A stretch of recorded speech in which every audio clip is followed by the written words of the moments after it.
parce que tu ne trouveras pas une personne qui veut le plus ton bien que ton père ou ta mère. Donc il est important de prendre conseil des parents. Mais lorsqu'on voit des parents qui s'opposent à un mariage, et au XXe siècle, au XXIe siècle, cela existe toujours malheureusement, des gens qui s'opposent à des mariages dans leur famille, tout simplement parce que, alors on a différentes situations, soit parce que la fille est une arabe et le mari est un noir, ou vice versa, soit parce qu'il n'est pas de la même nationalité, bien qu'ils soient tous maghrébins, ou encore au-delà de cela, ils sont du même pays, voilà qu'ils ne sont pas de la même tribu. Un est Shlouh, l'autre est Jbli, l'autre est Rifi, même s'ils sont de la même tribu, l'autre vient de telle famille, l'autre vient de telle famille, même s'ils sont de la même famille, moi j'ai un conflit avec elle, je préfère que tu prennes un tel, jusqu'où on va? Est-ce que ça c'est un comportement digne du musulman qui a compris les textes prophétiques et coraniques, billahi alaykoum? Et combien de filles s'attristent et pleurent tout simplement parce que cela a créé de la zizanie dans les familles. Ils se disent, si j'accepte, je vais m'opposer et peut-être créer une scission avec mes parents.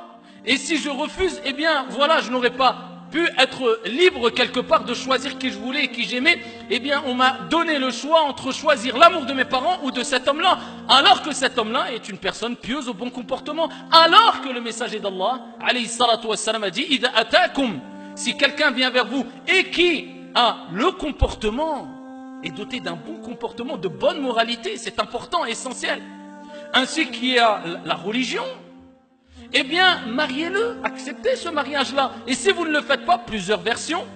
Et parmi les versions, eh bien, il y aura une grande fitna, de grands troubles qui vont se répandre sur la surface de la terre, à force de refuser ce type de mariage, alors qu'il n'y a aucune raison de refuser ce type de mariage. A-t-on oublié que les plus grands des hommes après les prophètes et les envoyés, tels que Bilal ibn Rabah, radiyallahu anhu wa arda, eh bien, a épousé, alors que c'était une personne qui était de couleur noire, Bilal.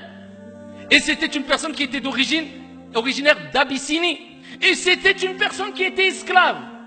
Avant qu'on le libère. Après que l'islam soit venu.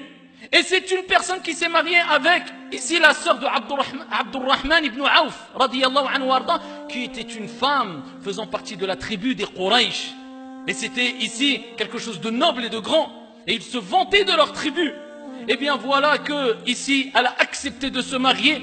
Pas parce que cet homme était noir, pas parce que cet homme était un ancien esclave, pas parce que cet homme avait des origines d'Abyssinie ou je ne sais quoi, mais elle s'est mariée parce que l'homme, eh bien, réunissait des critères qui lui plaisaient, des critères de piété, de bon comportement, de bonne moralité. Elle n'a pas jugé l'apparence, mais elle a jugé le fond et ce que renfermait cet homme-là. Et c'est ce qui est important. Car le prophète alayhi salatu wassalam a dit dans Sahih Muslim, Allah Jalla wa Ala ne regarde ni vos biens ni vos apparences, mais il regarde vos cœurs et vos actions.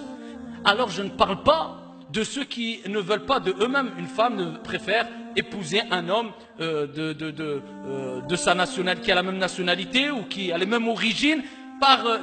C'est une question de pratique, on va dire, ou c'est des goûts personnels, mais c'est loin du racisme. Ça, il n'y a aucun problème. Moi, je parle de ceux qui ne veulent pas parce qu'ils disent non. Il est noir, ou il est arabe, ou il est marocain, ou il est algérien, donc ce n'est pas possible par rapport à son origine ou par rapport à sa couleur. Ça, c'est du racisme.